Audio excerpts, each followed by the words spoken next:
Let's put this on the map for you, show you where it's all happening, where the Syrian opposition activists say that these 3 strikes hit 3 locations on the outskirts of Damascus. First of all, you've got the camps of Kazan Mountain over here. That houses military brigades and arms depots. You've also got the Republican Guards brigades. They are at Wadi Barada, and there's also a military research centre at Jazeera. As of this point, no official comment from Israel. But Sunday night's attacks do come days after another reported Israeli airstrike on a shipment of these Iranian-made F-110 missiles. So you see, it is a big regional story here. We're going to go to London and talk to Fawaz Gerges about it, Director of the Middle East Centre at the London School of Economics. Good to have you with us, and please forgive me ahead of time if I interrupt you, because there's lots of things we want to talk about. The first thing, though, Israel. If nothing else, this shows us that Israel has red lines, like the United States has said, but Israel keeps to them. It doesn't want weapons moving, so it strikes. Well, I mean, first of all, we do not know the type of targets basically attacked by Israel. We're talking really, we don't have hard evidence. The second point, this was not the first attack. It will not be the last attack.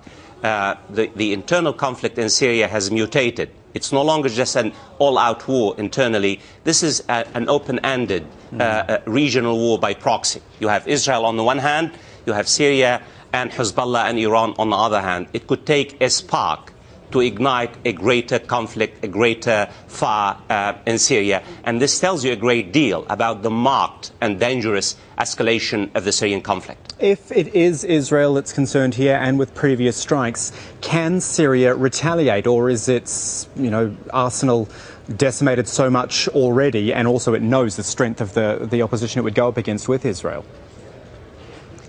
I doubt it very much whether the Assad government has the capacity and the means to retaliate against Israel, because this would provide Israel with the justification to basically destroy the remaining military capacity of Syria. Remember, the Assad regime is under tremendous stress in the last 2 years. It's trying to survive.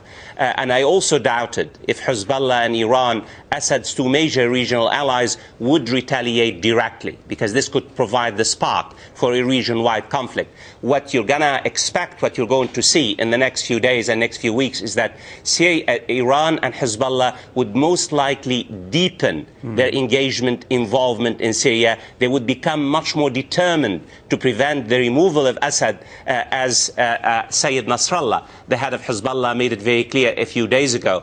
This is already turning into a region-wide conflict. It's no longer just an internal struggle inside Syria. So they deepen their involvement. That's an interesting way you put it. Hezbollah, Iran deepen their involvement without getting directly involved, which means, as you've already pointed out, the conflict goes on, and you just have 2 sides effectively battling each other within Syria, representing a wider battle as well, and it just goes on and on. Absolutely. What this tells you is that, as Mr. Nasrallah has made it very clear, neither Iran nor Hezbollah would allow the removal of the Assad regime. This is more than 2 years. This is a prolonged conflict. It's a war of attrition. It has capacity to escalate. Not only has the Syrian conflict spread to neighboring countries, Lebanon, Iraq, Jordan and Turkey, regional powers have become deeply involved in the Syrian conflict itself, and that's why there is no end in sight. And is it in sorry to interrupt you, is it in any of those other players' interests for this to go on and on like this, into an open-ended conflict where all sides are supported but nothing really happens? Whose interest is it in that? Well, first of all, what we need to understand is that wars by proxies go on forever, because, after all, the battlefields, the casualties, the Syrian people are paying the costs. Neither Iran nor Israel nor Turkey or any other powers are paying the cost. The reality is, if this conflict basically turns out to be as dangerous as we think, a region-wide conflict, one would expect the great powers, the United States and Russia, to really basically come together and try to find a political solution. So far, neither America nor Russia basically see eye to eye on what needs to be taken in Syria. But the reality is, the longer the conflict continues in Syria, the more dangerous it will become, not only to Syria, but Syria's neighbors and international security and peace as well. Fawaz Gerges, a pleasure talking to you. Thank you for your time today. Thank you.